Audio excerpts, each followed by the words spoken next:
Hello, this is Everyday British Fashion Through the Ages.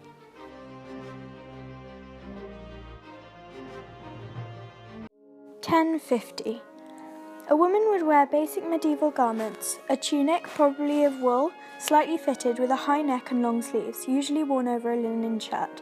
The lady's tunic would have a semicircular fastening on the shoulder, and the lady would cover her long hair in a hood held by a band. She would also carry a travelling pouch.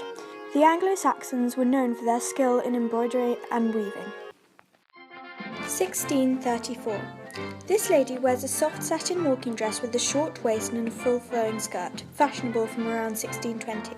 Her bodice is cut almost like a man's jacket, and she has a wide hat and a long extension on her short hair.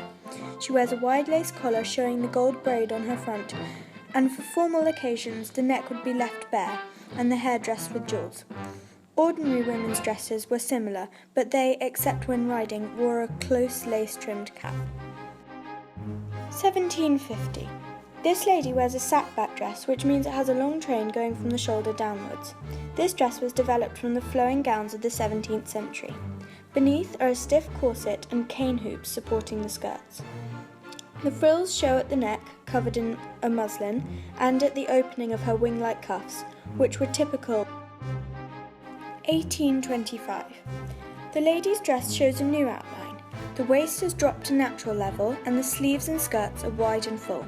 The colours are bright, there are elaborate designs, and lots of jewellery is worn. Accessories are varied, the most noticeable being the big hat trimmed with many ribbons.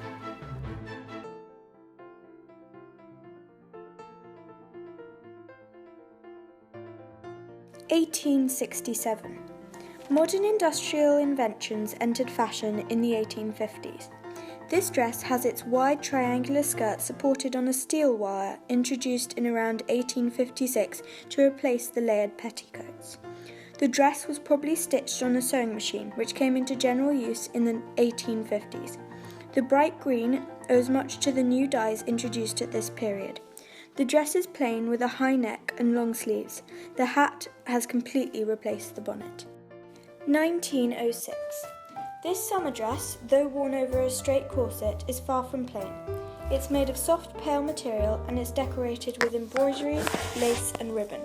Since 1904, there had been a new emphasis on the shoulders, and until 1908, the sleeves were to be puffed out almost square. The smoothly flowing skirt is supported on petticoats. Hats were always worn, and the parasol was a popular accessory. She carries a leather handbag, a fashion introduced at the beginning of the 19th century, and it's come back at the end. 1970. Fashion in the 1970s was very different to the rest, partly because more and more women were wearing trousers at the time. In this image we see a colourful, patterned, tight-fitted top with wide straps instead of big puffy sleeves that we saw before. The top is V-neck and is elaborated with frills, and there's a wide beige belt sitting just below her waist. We then move on to the trousers, which are very loose and flared at the bottom. On the neck, a choker is also worn. 2015. Nowadays, fashion is becoming more and more relaxed, with some wearing dungarees and big caterpillar boots, and others in long, colourful kimonos. I think that fashion is now showing your personality through what you wear, and I hope it stays that way, because it gives us all the opportunity to be so much more creative.